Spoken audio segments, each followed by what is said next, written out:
Olá, esse é um novo episódio do Radiocast Você RH.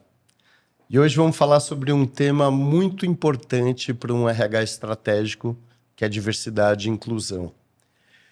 E eu recebo muito material sobre isso no meu dia a dia, como editor-chefe da revista Você RH, só que teve um exemplo aqui que me chamou muita atenção pelo conjunto muito grande, muito intenso de iniciativas que veio da Accenture, que é uma consultoria multinacional especializada em gestão, em tecnologia da informação, em outsourcing. E para falar sobre isso, estou aqui com a Raquel Soares Garcia, que é diretora de RH da Accenture. Muito obrigado por aceitar nosso convite. Nossa, Alexandre, eu que agradeço a oportunidade. É uma honra para mim, que sou consumidora e espectadora do conteúdo e da Você RH e do podcast. É uma honra enorme estar aqui. Muito obrigada pelo convite e pelo espaço. Ah, que legal. Só para dar um contexto, assim, para as pessoas que vão ver nosso episódio, olha só, atualmente, entre os colaboradores da Accenture, e você me corrige se tiver alguma coisa desatualizada aqui, 48% são mulheres, é isso mesmo? 26% delas em posições de liderança, 36% da equipe é de pretos e pardos, tem quase 50 pessoas trans, ainda é isso? Isso. E 3.400 aliados do tema LGBT. Isso aí. Primeiro eu queria te perguntar só uma coisa, assim, uma curiosidade, antes da gente entrar nesse assunto. O que são aliados do tema LGBTQIA+. Sempre que a gente fala de aliados, são pessoas que apoiam uma causa, né? Então, quando a gente fala do nosso programa, por exemplo, um dos pilares muito fortes que a gente tem de inclusão e diversidade na Accenture é o Pride, que é o de LGBTQIAPN+, né? E que é uma rede de profissionais que começou com pessoas que se identificavam com essa causa lá atrás, né? Mas que tem essa bandeira dos aliados como uma forma importante de quebra de preconceitos e significa ter com quem contar. Então, independente de se você se identifica ou não como uma pessoa, né, da sigla, você é uma pessoa que apoia, ou seja, que você acolhe, né? Porque normalmente essas histórias são histórias de muita discriminação, de muito preconceito, às vezes dentro da própria casa, né? Então, ter com quem contar e saber que dentro do ambiente de trabalho, essas pessoas podem ser quem elas são, livres de qualquer discriminação, preconceito ou rótulo em função de características que elas não necessariamente escolhem ou controlam, né? É muito importante.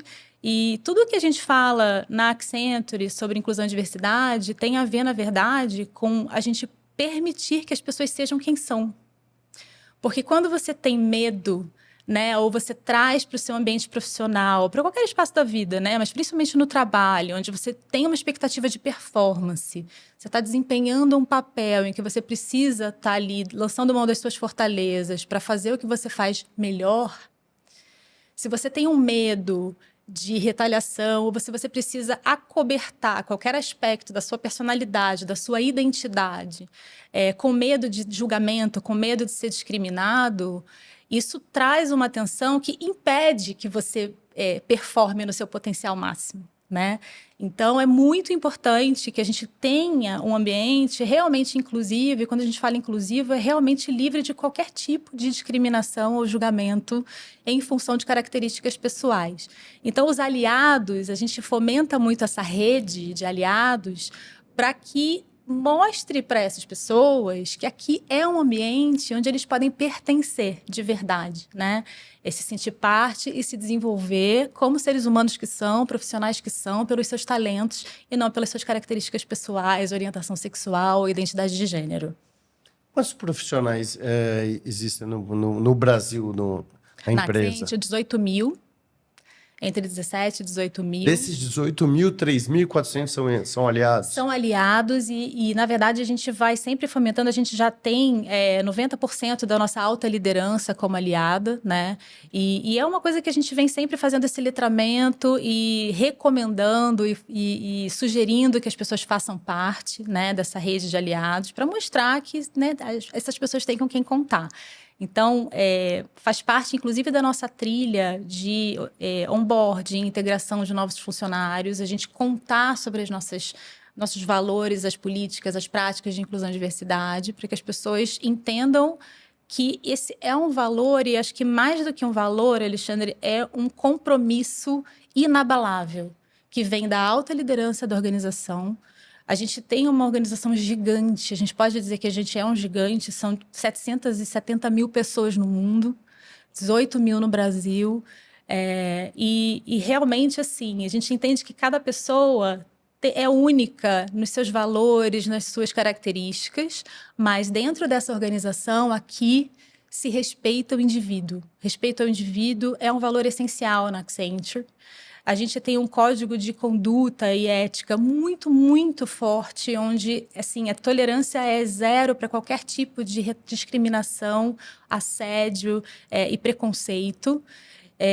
E a gente quer que as nossas pessoas possam ser quem elas são e encontrem um ambiente que fomente o seu desenvolvimento pessoal, profissional e que ela possa lançar a mão das fortalezas que ela tem para alcançar o seu potencial máximo no ambiente de trabalho e desempenhar essa função. Que é tão importante, né, para todos nós, onde a gente exerce nosso papel social, onde a gente aprende, se desenvolve, né?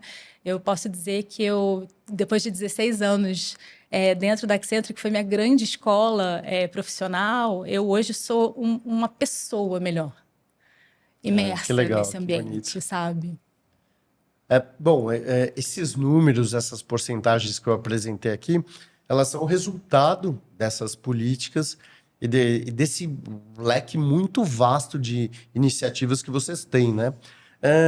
Como que isso começou na Accenture? Porque, né, é uma consultoria que já tem um tempo, assim, tal, mas eu vejo algumas iniciativas, dei uma estudada aí, eu vi que são da década de 2010, umas mais recentes. Como que a empresa falou, puxa, vamos investir nisso? Porque é muito importante. Sem dúvida. Primeiro, respeito ao indivíduo sempre foi um valor essencial da Accenture desde que ela existe, né? A gente trabalha com serviços, né? A gente presta serviços profissionais, a gente trabalha com capital intelectual, pessoas são tudo que a gente tem, né? O nosso ativo são as nossas pessoas. Então, a gente precisa ter as melhores pessoas e uma força de trabalho engajada e bem de estar ali, feliz de estar ali, né? Então, sempre foi muito estratégico e central na estratégia do negócio mesmo, né? E quando a gente fala de diversidade e inclusão, a gente fala sobre isso. De novo, né? Sobre as pessoas poderem ser quem elas são. Então, essas iniciativas iniciaram há muitos anos atrás. Acho que talvez a primeira agenda mais forte foi a agenda de gênero, né?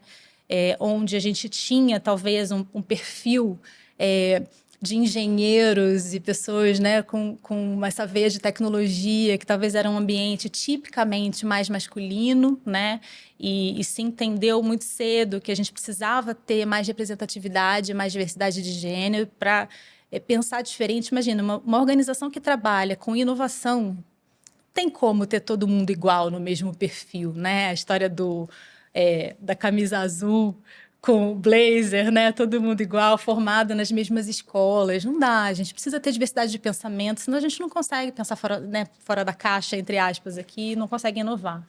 Então, isso sempre foi muito importante. A agenda de gênero, acho que foi a primeira muito forte e que ela vinha com uma série de iniciativas para a gente não só ter mais diversidade de gênero na nossa força de trabalho como um todo, mas também na alta liderança, né, onde a gente tem, até hoje, uma representatividade feminina muito pequena. Então, é uma agenda que ela foi amadurecendo, ela foi ganhando corpo, ela foi ganhando uma série de iniciativas, tanto para a gente ter uma atração de talentos femininos, um ambiente inclusivo, né, que potencialize ali o que essas pessoas têm a contribuir, programas de desenvolvimento e de aceleração de carreira para essas mulheres. Então, a gente começou a metrificar. E, se eu não me engano, em 2017, o nosso CEO global, ele assumiu um compromisso público de ter 50% de mulheres na força de trabalho globalmente até 2025 e 35% na alta liderança. Então, a gente vem percorrendo, né, essa meta, e que foi uma meta globalmente assumida, até para os nossos acionistas, né, publicamente assumida. É um compromisso, de fato, né? E dali surgiram várias outras iniciativas. Acho que tem uma outra veia que é muito pulsante na Accenture, que é desenvolvimento de talentos. E a gente sempre teve também uma veia de cidadania corporativa muito forte, de preocupação mesmo com o nosso entorno, como a gente deixa... Um dos nossos valores essenciais é uma empresa melhor para as futuras gerações, que é stewardship em inglês, né? Que eu acho muito bonito isso, porque você estar o tempo inteiro preocupado em melhorar o ambiente em que você está inserido. Então, seja o projeto, seja a empresa, né, seja o nosso entorno. Então, sempre houve uma preocupação muito grande com isso, da gente estar realmente contribuindo para o desenvolvimento e também o desenvolvimento social do entorno onde a gente está inserido, né? Isso desperta toda uma veia de voluntariado nos nossos funcionários também, uma preocupação muito grande com os impactos do que a gente faz, né? E quando a gente fala da nossa realidade brasileira, especificamente, a gente tem alguns recortes que aqui são muito importantes, né? Então, a gente começa a vir... E aí tem situações que também são particulares. A questão, por exemplo, de pessoas com deficiência, a gente tem toda uma regulamentação sobre isso. E eu acho que a gente vai além, Alexandre. A gente tem um programa que a gente chama de Sem Barreiras, que é o nosso pilar de pessoas com deficiência, em que a gente aporta também tecnologia para dar conta das limitações e tentar quebrar de fato essas barreiras, né? Então, um exemplo disso, há um tempo atrás, a gente fez uma parceria com a Nestlé, onde a gente criou máquinas de café com braille, né, para pessoas com deficiência visual conseguirem ter mais segurança ao manusear uma máquina de café e evitar, né, que se queimem, etc. Então, todos os nossos escritórios têm essas máquinas, isso está disponível no mercado. E a gente está o tempo inteiro pensando nessa acessibilidade, o que a gente pode fazer diferente. A questão da qualificação é uma questão super forte também. Imagina, a gente está num país onde a gente só tem 3% da população fluente em inglês, numa empresa multinacional. O que a gente pode fazer para dar essa qualificação para as pessoas, em vez de simplesmente exigir? Porque se a gente começar a disputar pelos talentos, né, que vêm de universidade de primeira linha, com inglês fluente, olha o tamanho do funil, qual é o universo de profissionais que sobra, né? Uma empresa como a Accenture consegue atrair essas pessoas. A gente consegue contratar, a gente tem atratividade para essas pessoas. Mas a gente tem 18 mil. A gente precisa disso em 18 mil pessoas, né? né? A gente precisa compor isso também. Óbvio, a gente precisa atrair os melhores talentos, mas a gente tem tanto a oferecer, a gente tem tanto conteúdo para compartilhar. Por que a gente não faz, né, programas de qualificação, por exemplo? Então, uma das nossas focos, né, um dos nossos focos globais em cidadania corporativa é exatamente qualificação. Como é que a gente promove qualificação para o mercado, e não é nem só para a gente, porque no final todo mundo ganha. Se a gente tem um pool de talentos mais qualificados, todas as empresas, né, todo mundo ganha com isso. As nossas empresas, os nossos parceiros, os nossos clientes, né, e até os concorrentes, que não precisam ficar roubando o talento um do outro, né? A gente tem mais pessoas qualificadas para a gente poder desenvolver. Então, isso também é uma parte muito forte do que a gente faz. E aí a gente tem vários outros, né? A gente foi amadurecendo a agenda e foi englobando, por exemplo, o Color Brave é um programa que surgiu para a gente olhar para o pilar de raça e etnia. Imagina, a gente está no Brasil também, a gente tem uns 50% quase da população de pretos e pardos lá fora. A gente precisa buscar a mesma representatividade dentro do ambiente de trabalho. De novo, tem uma questão de oportunidade, tem uma questão de qualificação. Como é que a gente ajuda a aproximar, né, inclusive as periferias, né, das grandes empresas? E o que vocês fazem em relação a pretos e pardos? A gente tem, primeiro, né, acho que isso vale para todos os recortes de diversidade que a gente faz. A gente tem não só uma área dentro do RH dedicada à inclusão e diversidade para ajudar a estruturar os programas, como a gente tem sponsors do negócio, que são da nossa liderança, que olham com um cuidado, e a gente tem comitês formados por pessoas de todos os níveis, de todas as áreas da organização, que se identificam com a causa e têm essa paixão e trazem provocações mesmo para essa agenda, para a gente estar o tempo inteiro pensando, ok, o que falta? Né? O que a gente precisa fazer de diferente? É na atração? Como é que a gente cria políticas ou incentivos à contratação dessa diversidade dentro do ambiente de trabalho? Pela questão que você acabou de falar, da exigência de inglês, né, por exemplo, né? Saber fazer a qualificação direcionada para cada necessidade. Exato. Né? Por que não flexibilizar a questão do inglês para determinadas posições, né? E a gente desenvolve aqui, a gente tem tanta ferramenta para desenvolver. Então, por que não flexibilizar esse aspecto e desenvolver aqui? Ou como é que a gente cria programas? A gente tem, por exemplo, o Black Lead Academy. Como é que a gente acelera carreiras, né, dessas pessoas, desses profissionais participados? Como é que a gente olha para a nossa liderança e quando a gente for fazer executive search, a gente busca pessoas, né? Porque é muito importante a questão da representatividade. E a gente tem ali um time bastante engajado e o tempo inteiro trazendo essas provocações para a liderança, para o RH, para as nossas políticas, e assim a gente vai evoluindo. Acho que é uma agenda que ela vai a cada dia amadurecendo, englobando outros aspectos, né, para dar conta dos desafios que a gente vive hoje. Então, e desafios que são da sociedade, né? São da sociedade não como são um todo. só da própria empresa. Eu citei aqui, me corrija se eu esqueci agora, 36% de profissionais pretos e pardos na empresa. Entre 36 e 38, isso. E como que está isso na liderança? Na liderança, a gente tem uma representatividade bem menor. É um dos grandes desafios e focos desse pilar, né, do Color Brave hoje, a gente aumentar a representatividade na liderança. Então, é um tema que a gente tem o tempo inteiro, e cada um desses pilares tem um olhar específico, por exemplo, para a atração de talentos, desenvolvimento de talentos, carreira, provocam a gente, né? Então, por exemplo, a gente vai fazer algum tipo de reestruturação. Como é que a gente olha, né, para a diversidade dessa força de trabalho e garante que não tem viés nas tomadas de decisão, por exemplo. Né? Então, a gente começa a trazer métrica, a gente começa a acompanhar mesmo, né, esses percentuais, entender se tem algum gap. Até nas profissionais que a gente perde para o mercado ou que a gente desliga por alguma questão, como é que está a distribuição dessas pessoas que estão deixando a gente ou que a gente está desligando? Será que tem algum viés nessa decisão? Então, a gente está o tempo inteiro olhando, retroalimentando as iniciativas com esse olhar. Né? Essa questão dos vieses começa lá no recrutamento?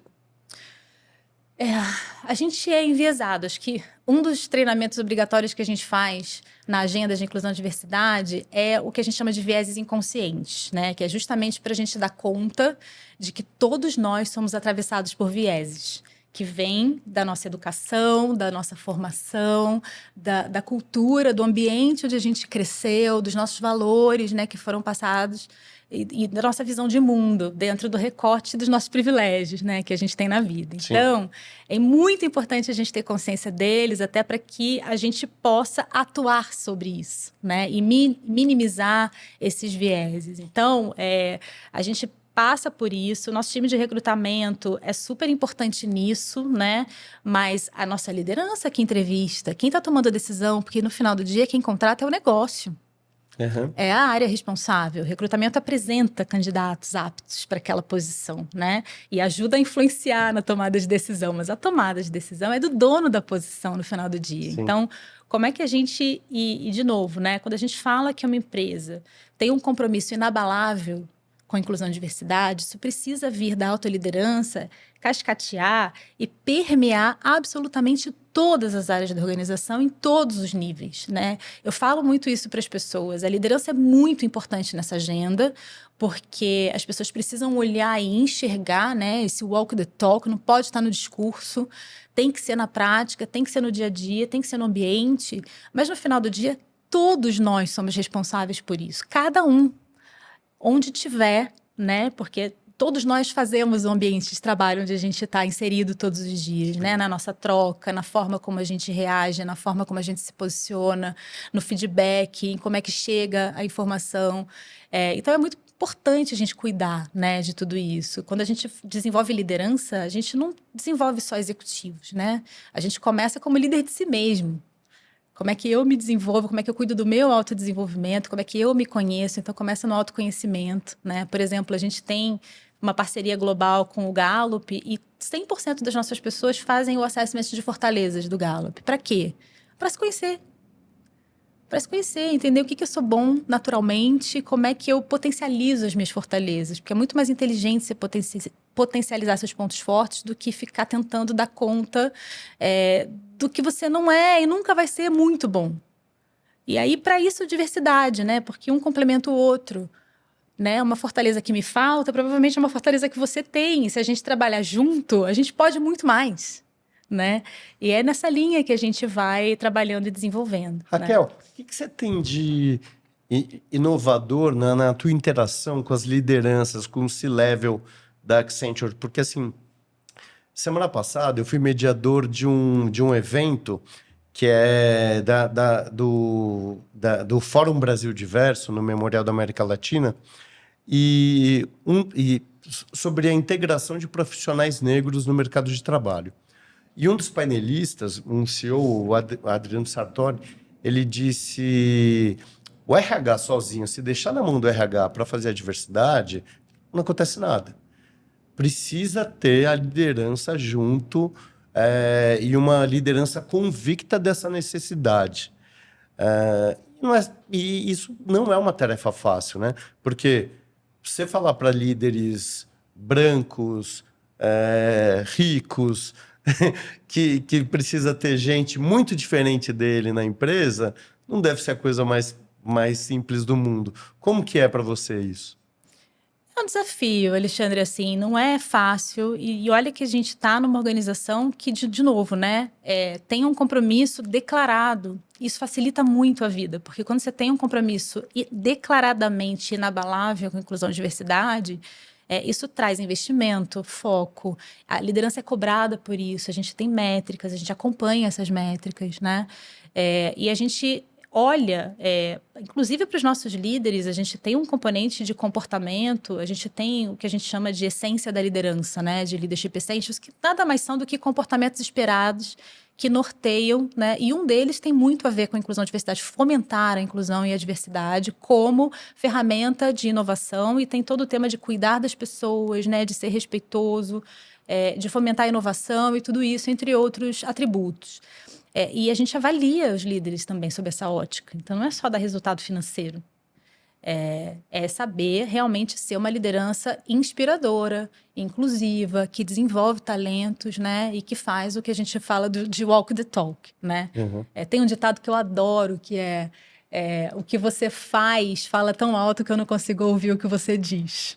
Eu adoro isso, porque é exatamente isso, Bonito. né? A gente precisa olhar e enxergar esse comportamento na prática, né? É viver o nosso compromisso inabalável com a inclusão e diversidade todos os dias, né? Não é só no discurso. E eu acho que esses comitês, eles ajudam muito a gente. Primeiro que eles são super empoderados. A gente dá muita voz para eles e eles têm, de fato, espaço, né? Então, vou te dar alguns exemplos. Na agenda, por exemplo, do Pride, a gente tem o pilar T. Uma das coisas que a gente vem trabalhando muito nos nossos programas de inclusão e diversidade é a interseccionalidade entre eles e alguns recortes que têm características ou demandas específicas. Então, quando a gente fala da população trans, por exemplo, tem desafios que são muito particulares, não é a mesma coisa, né, do que falar de LGBT, de gays, lésbicas, etc., né? São muitos recortes diferentes. E nessa agenda, entendendo um pouco as questões específicas, a gente foi entendendo algumas coisas que incomodam muito. Então, por exemplo, a questão do banheiro é uma coisa que incomoda demais, né? Então, assim, ter um banheiro inclusivo é muito importante. A gente tem todos os banheiros inclusivos nos nossos escritórios. Imagina você estar num lugar que você não tem um banheiro. Não sinto vontade para usar o banheiro. Que banheiro que eu vou, né? Você mal olhar, né? As pessoas vão se sentir incomodadas. Isso não pode acontecer, é muito básico. A gente não consegue nem absorver. A gente não consegue nem imaginar o nível de marginalização que acontece. A questão da transição de gênero é uma coisa muito complexa, muito complicada, que envolve muita coisa. E eu fico muito feliz e orgulhosa de dizer que a gente conseguiu influenciar o nosso plano de saúde. E a primeira cirurgia que aconteceu no Brasil, coberta integralmente pelo plano, foi de um funcionário da Accenture. Pô, parabéns, que legal. Muito legal. E a gente consegue ajudar, por exemplo, na documentação, para reembolso, né? Para mudar o nome na documentação, garantir que no nome da empresa, nos sistemas da empresa, a pessoa use o nome social dela e não, né, o nome de certidão de nascimento. Isso é muito importante para eles. E é ouvindo, né? Porque não é uma realidade que eu vivo. É uma realidade que, se eu não ouço quem vive, eu não sei. A gente precisa desse letramento, a gente precisa desse contato. E quanto mais contato a gente tem, quanto mais próximo a gente fica, mais a gente consegue ter empatia. E entender as dores, entender de fato aquelas demandas, né? A gente estava uma vez, a gente fez uma webcast com o nosso CEO e a gente chamou um CEO de um cliente nosso. E era justamente era no mês do orgulho, né? Gay e tal. E a gente estava nessa agenda falando sobre isso. E a gente fez transmitindo para as duas empresas esse web. A gente faz muitas essas coisas de coalizão, a gente gosta de chamar todo mundo para essa agenda, sabe? O negócio é um movimento que a gente faz bastante. E aí, beleza, a gente estava lá no webcast e aí, de repente, veio uma pergunta. Eu nem estava no painel, eu estava lá de espectadora, né? E aí veio uma pergunta, e a pergunta era a seguinte: se uma funcionária lésbica casada com uma mulher tem um filho, né? Decidem fazer um processo, qualquer que seja, de adoção ou de inseminação, e tem um filho. E as duas são funcionárias, como fica a licença parental nesse caso? Tela azul, Alexandre, tela azul. A gente não sabia o que responder. E a gente tinha acabado de revisar a nossa licença parental. E aí, o nosso presidente me chamou para ajudar, né, a responder. Eu respondi com base na nossa política. E a gente tem uma política de licença maternidade estendida, licença paternidade estendida, e tudo isso. E eu achei que estava arrasando na minha resposta, que era super inclusiva e inovadora. E depois, no final, essa pessoa que fez a pergunta me chamou no paralelo e falou: olha, eu fiz essa pergunta porque eu não me sinto representada numa licença paternidade. Né? Porque a regra, na verdade, é a regra do tempo, né? De licença da mãe, do pai e tal. E realmente, você tem duas mães. Como é que você cuida disso, né? E aí, com base nessa conversa, a gente revisou toda a política e as nomenclaturas que a gente usa. E a gente começou a chamar de primeiro cuidador, segundo cuidador. São pequenos ajustes que fazem com que todo mundo se sinta representado e incluído ali, né? É para cada um. A sociedade está evoluindo e a gente está aprendendo junto, né? Também. Exatamente. Isso, a gente tinha um Brasil muito diferente, essas questões vão aparecendo e tem que ir se adaptando a elas. Agora, aquela hora que eu disse sobre líderes brancos e ricos, eu não citei também homens, né? Homens brancos e privilegiados. E você falou que vocês têm uma meta de mulheres na liderança, de equidade para 2025. E vocês vão atingir essa meta? O que você acha? Uma coisa que eu sei, que eu, né, em 16 anos de empresa, quando a Accenture fala que vai atingir, ela vai. Que o 2025 tá aí, né? Então, a gente tá nesse caminho, tá quase lá. Eu espero que a gente consiga. Eu sei que tem muitos desafios, né, e oscilações, né, de mercado e tudo isso. Não é uma agenda simples. E se a gente tem desafios no Brasil, imagina no Oriente, né? Imagina em outras geografias onde essa questão é mais difícil ainda. Então, eu acredito fortemente que a gente vá. Eu acho que a gente tem todos os mecanismos para isso. E a gente olha no nosso recrutamento. Então, quando a gente fala de métrica, eu não meço só como está a minha diversidade dentro da força de trabalho. Eu meço como é que está a minha diversidade no recrutamento e eu coloco um target para eu conseguir chegar no que eu preciso para, de fato, mexer o ponteiro, né, dentro da organização.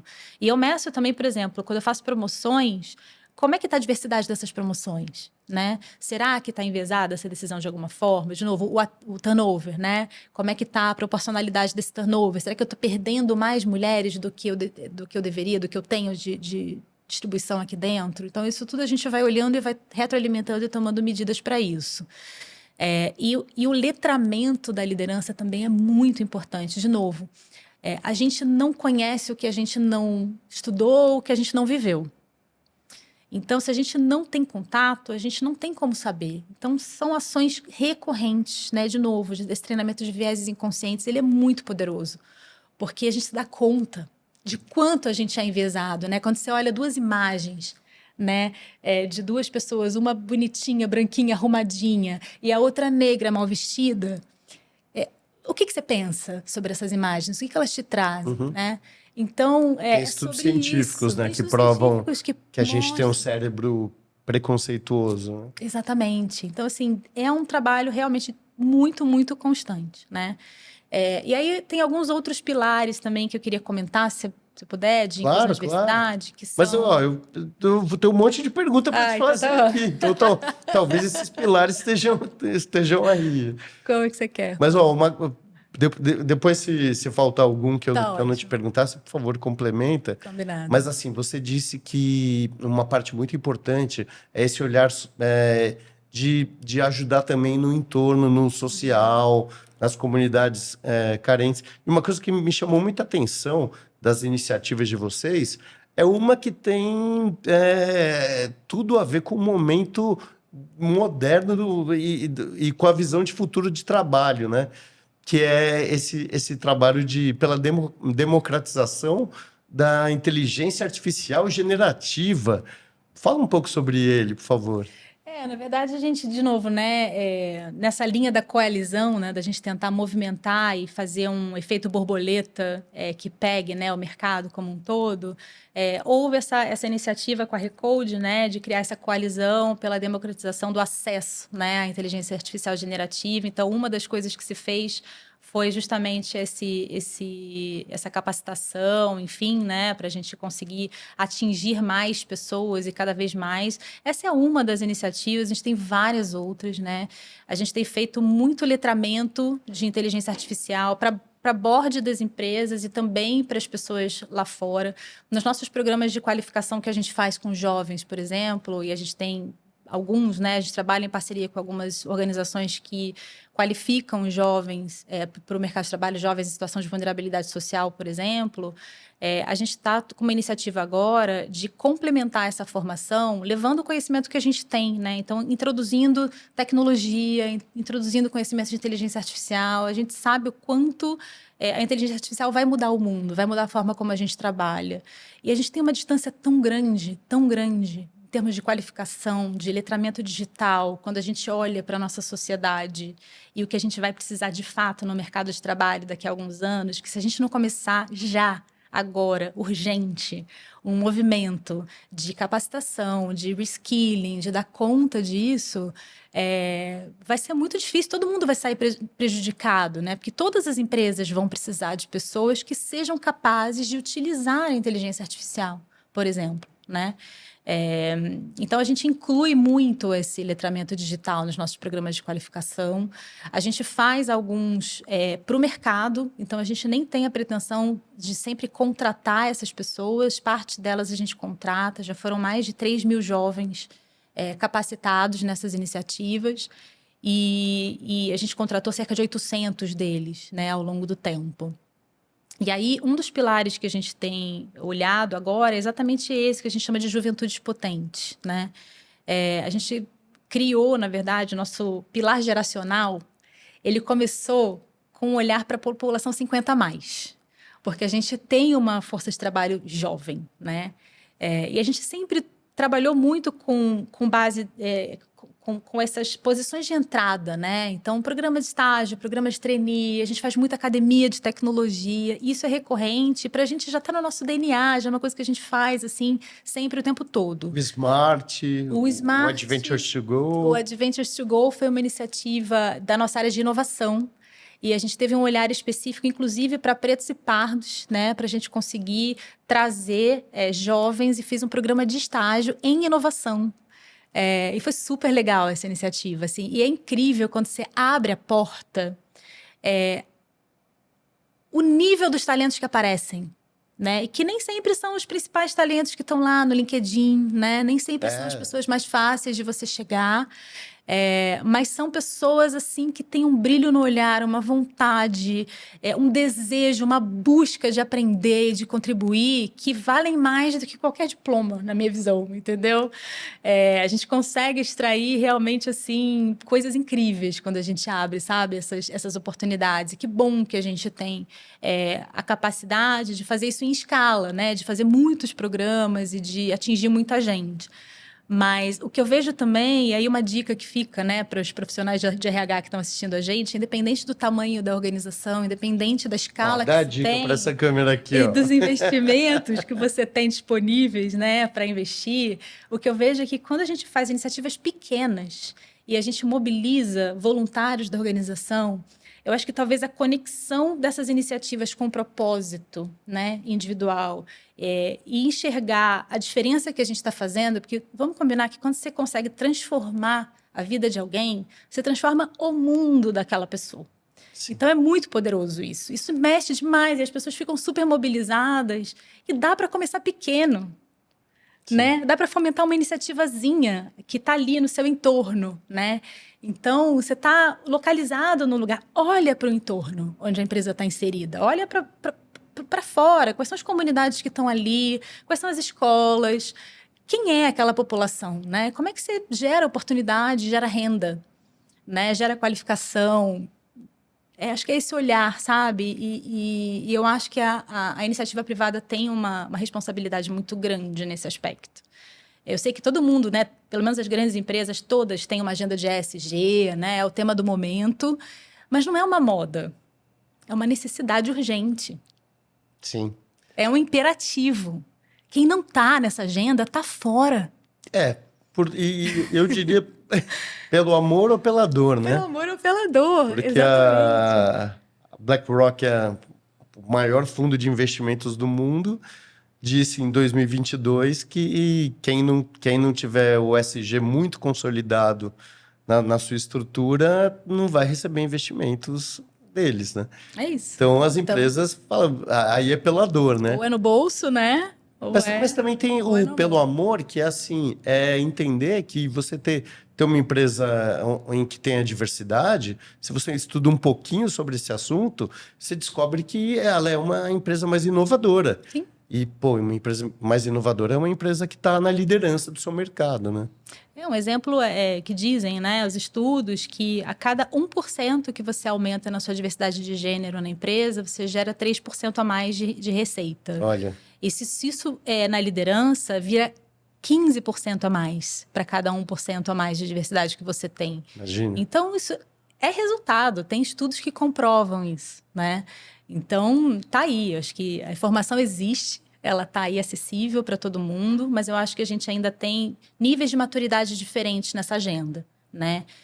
E tem muita oportunidade, tem muita coisa que pode ser feita. E, de novo, pode começar pequeno, mas eu acho que as empresas maiores que têm realmente esse potencial de escalar isso é muito poderoso. A gente pode fazer um impacto muito, muito positivo. E, Raquel, você falou dessas iniciativas bacanas aí para jovens, mas vocês também uma empresa que faz que é especializada em tecnologia da informação, coisas que não são tão familiares a pessoas de mais idade. Vocês também têm uma iniciativa legal que é o Grandmasters, né? Queria que você falasse um pouco sobre isso. Obrigada pela pergunta. Eu acabei não falando disso. Na verdade, quando a gente começou a olhar para gerações, a gente começou a olhar exatamente a população 50+, né? E aí, a grande provocação que vinha era, acho que primeiro tem uma agenda muito importante também de combate ao etarismo, que ela é necessária com o envelhecimento da população. A gente tem aí uma força produtiva gigantesca de profissionais que estão ainda ali, né, no auge da sua capacidade produtiva e de contribuição, que tem uma bagagem de vida, né, que nada substitui a experiência vivida. né? Então tem uma bagagem para contribuir e uma resiliência por tudo que viveu, por todos os altos e baixos da vida, por todas as crises que passou, né? Que pode agregar muito e que pode contribuir muito, né? Com a nova geração que está chegando, que num outro contexto, com uma outra velocidade das coisas, né? Então eu acredito muito nessa mescla. Eu acredito muito que a gente pode aprender e se complementar, né? Com essas agendas. Mas uma iniciativa muito legal que a gente fez dentro do Scrum Masters foi que a gente deu a oportunidade para pessoas acima de 50 anos que queriam fazer uma mudança de carreira, aprender tecnologia, né? Então a gente fez uma academia de tecnologia para essas pessoas, né? Mudança de carreira, né? Depois dos 50. Depois dos 50. E foi muito legal, assim. A gente contratou talentos incríveis que estão com a gente até hoje. E a gente continua com esse olhar, né? Então, a gente montou uma comunidade, Scrum Masters. Então, eles se encontram, eles trocam, eles trazem provocações também para a gente, ideias, né? E a gente vai retroalimentando tudo isso com essas iniciativas, que é muito legal. Ah, que legal. Eu tenho umas perguntas finais mais gerais, assim, para você. Mas, como você citou de diversos pilares, tem algum que eu não tenha tocado que você queria comentar? A gente tem um pilar que a gente chama de intercultural, né? Então, a gente, nesse pilar, olha, por exemplo, para respeito às diferentes religiões, né? Diversidade religiosa, diversidade de culturas. A gente, nesse pilar, a gente contratou alguns refugiados, por exemplo. A gente tem vários projetos que exigem espanhol fluente. Então, assim, a gente fez toda uma parceria com uma empresa que recebia refugiados, por exemplo, da Venezuela e de outras localidades da América Latina. Fez uma academia, de novo, né? A gente investido em qualificação e formação, fez uma academia, um programa de formação. Geralmente, esses programas têm 3 meses de duração e eles têm uma gama de conteúdos que passam por coisas muito básicas, como o pacote Office, até novas tecnologias, um pouco de administração, conceitos de finanças e tudo isso. E a parte de soft skills também, né? De postura, de comunicação efetiva, de como se comunicar no ambiente profissional e tudo isso. E formou essas pessoas, a gente contratou várias delas e a gente também forneceu essa mão de obra mais qualificada para o mercado de trabalho. É muito bonito esse trabalho, né? E a gente está fazendo isso agora com jovens em situação de vulnerabilidade. E aí foi muito interessante essa iniciativa, porque há anos a gente tem, por exemplo, o START, que é um programa que a gente faz essa qualificação, né? Que a gente já formou mais de 3.000 jovens. Mas o que a gente percebe é que as ONGs fazem uma formação que é muito legal, eles aproveitam muito, mas ainda assim existe uma distância quando a gente olha, né? O ambiente corporativo, principalmente de grandes empresas, ele é muito intimidador para esse jovem da periferia, que às vezes não tem nem internet em casa, né? Às vezes não tem o endereço, porque onde ele mora não tem o nome de rua, né? E eles se sentem tão intimidados com esse ambiente que a gente teve uma ideia de criar um programa justamente para tentar aproximar esse jovem das grandes empresas. Então, a gente falou, bom, vamos a gente, né, na Accenture, que é fazer o que a gente faz melhor, que é compartilhar conhecimento. Então, a gente selecionou das ONGs um grupo de 25 jovens, onde a gente está formando por 3 meses dentro da Accenture. Então, eles passaram por um processo seletivo para entender como é que funciona um processo seletivo real numa empresa. A gente não desqualificou ninguém, mas a gente deu para eles a experiência real de um processo seletivo. Eles pegaram o notebook, entenderam de segurança da informação, começaram uma jornada de qualificação em diversos temas. Depois, eles vão para os nossos projetos, ter uma experiência real em projeto da Accenture. E aí, no dia 6 de dezembro, a gente vai fazer uma seleção às cegas para fazer a inserção desses jovens no mercado de trabalho, entre nós e outras empresas parceiras. E todo esse processo que você acabou de mencionar acaba dando uma coisa muito importante, que é o acolhimento, né? Sim. Que não adianta você ter a diversidade lá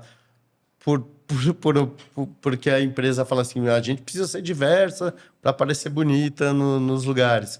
Mas esses profissionais não se sentirem acolhidos, né? Exatamente. E é incrível, assim, acompanhar a timidez e como eles se sentiam, né, realmente intimidados no primeiro dia, E a gente fez um evento de lançamento e tudo mais, né, para contar para eles. A gente fez toda uma cocriação com jovens, com esses jovens, para pensar no programa. Eles ajudaram a gente a desenhar isso. Depois a gente convidou esses jovens e eles fazem parte do programa hoje. Depois de 2 semanas de imersão, a desenvoltura deles é uma coisa incrível, assim, sabe? Eles saíram de um, sabe, aquela síndrome do impostor, de esse lugar não é pra mim, eu não pertenço aqui. Teve jovem que teve até crise de choro no primeiro dia, de achar que não merece. Muita timidez, né? E agora, numa desenvoltura que o facilitador da turma tem que mandar parar de falar, porque eles já estão, né, no nível, assim, já vão lá, pegam um café e tal, no nível de intimidade ali com o ambiente, que é muito legal. Então, assim, eles já vão sair muito transformados dessa iniciativa, né? Seja na Accenture ou não, eles já vão sair muito mais bem preparados para o mercado. E acho que muito mais bem preparados que os jovens que tipicamente a gente contrata em programas de aprendiz, né? Então, acho que é sobre isso. Não é uma iniciativa difícil de fazer. Dá para a gente fazer, a gente está dando um passo, né? Espero que seja, de novo, né, aquele efeito borboleta e que a gente vai organicamente contaminando, né, outras iniciativas similares e que a gente possa transformar o mundo num lugar melhor e que a gente possa realmente fazer a nossa parte, se cada um fizer a sua, né? A gente vive uma sociedade melhor no Você futuro. falou aí que não é difícil de fazer, eu estranhei um pouco assim, porque senão muita gente faria, né? Eu acho que vocês estão fazendo de uma forma muito bem. A gente está fazendo de uma forma altruísta, talvez, né? Assim, geralmente cada um pensa em endereçar o seu próprio problema. Mas a gente tem problemas que são comuns. E que se a gente se ajudar, todo mundo se beneficia no final. Eu queria te perguntar justamente isso, Raquel. A gente está falando de um monte de coisa legal que vocês fazem, mas você, como diretora de RH, né, que está, então, muito, muito envolvida com todas essas questões, múltiplas questões, múltiplos grupos de afinidade, muita iniciativa, impactando vários grupos. Quais são os maiores desafios de fazer isso numa consultoria tão grande, numa multinacional tão importante como a Accenture? Eu vou resumir uma palavra: liderança. Esse é o grande desafio, porque numa organização tão grande, diversa, né? A gente também está muito espalhado geograficamente, a gente está espalhado em todas as regiões do país, com uma diversidade gigantesca dentro da nossa força de trabalho, no nosso entorno, né? A liderança, ela é muito chave, porque o líder, ele pode ser um grande embaixador, né, da nossa cultura e dos nossos valores, como ele pode ser um grande detrator do nosso engajamento, né? E botar tudo a perder. Então, para mim, liderança, e a gente, como tem, né, essa dispersão tão grande, é chave. E se eu posso dizer um desafio e um foco muito grande da minha atuação é em preparar os nossos líderes para esses desafios, para que eles, de fato, fomentem, né, o ambiente de trabalho que a gente acredita, que a gente quer ter, onde eles consigam extrair o melhor das pessoas, né? Porque no final do dia é isso. A Accenture é uma empresa que respira e inspira desenvolvimento, aprendizado contínuo o tempo todo, né? Mas, se a gente não tiver realmente, né, ali uma liderança que desenvolve, que tem essa atitude, né, de estar presente, de estar próximo, de dar o desafio, né, de ajudar, fica muito mais difícil. Fica muito mais difícil. Então, acho que e é muito difícil medir isso e garantir que isso está acontecendo em todos os níveis, em todos os lugares, né? Então, acho que esse é o grande desafio, não vou falar que é nosso, acho que de todas as organizações, né? Deve ser o grande desafio. No mundo que muda do jeito que está mudando, né? A gente está vendo a transformação que a gente está vivendo. A gente sabe que é mais difícil liderar no mundo de hoje. Você não funciona com autoridade, né? Você tem que funcionar com inspiração, com respeito, né? E é isso, as novas gerações estão mostrando para a gente isso. Né? Estão trazendo provocações interessantes da gente olhar. E, de novo, se aperfeiçoar como líder é um imperativo. É um imperativo. A gente precisa olhar para isso e se desenvolver. E eu não acredito que a gente se desenvolva como líder sem se desenvolver como ser humano. Sim. Né? Então, a gente tem uma agenda muito forte que a gente está tocando agora de liderança humanizada, de realmente trazer, sabe, essa essência para a nossa liderança. Porque é isso, a gente precisa estar atuando com alma, né? E com esse olhar muito importante, porque sem isso a gente não tem o resultado. E não é o resultado pelo resultado. Até porque se não tiver esse espírito, o resultado vai ser mais difícil. Exatamente. Não, você falou muito bem, né? Porque precisa desenvolver como ser humano, né? Porque essa mentalidade de comando e controle é uma tradição das lideranças das empresas que agora está sendo desconstruída, mas que se adapta muito bem a certas pessoas, né? Que gostam de mandar, gostam de parecerem que abusar da autoridade. Exatamente. É E o que você tem em consequência disso, né? Você tem desengajamento, adoecimento, falta né? de colaboração. Falta de colaboração, que é tudo que a gente não quer. Pô, que legal, Raquel. Muito obrigado por essa aula. Tomara, ó, lideranças aí, ela deixou o recado aqui já. Obrigado mesmo pela entrevista, pela aula, que outras empresas tenham as mesmas iniciativas que vocês têm, ou pelo menos que sigam essa linha também. Obrigado mesmo pela presença. Eu que agradeço demais o convite. Foi um prazer enorme estar aqui. Obrigada, Alexandre. Obrigada. Eu agradeço a você que acompanhou nosso episódio até agora e convido também a ver as nossas outras entrevistas nos canais da Você RH, seja no YouTube, seja no Spotify, todos os episódios do Radiocast. Obrigado.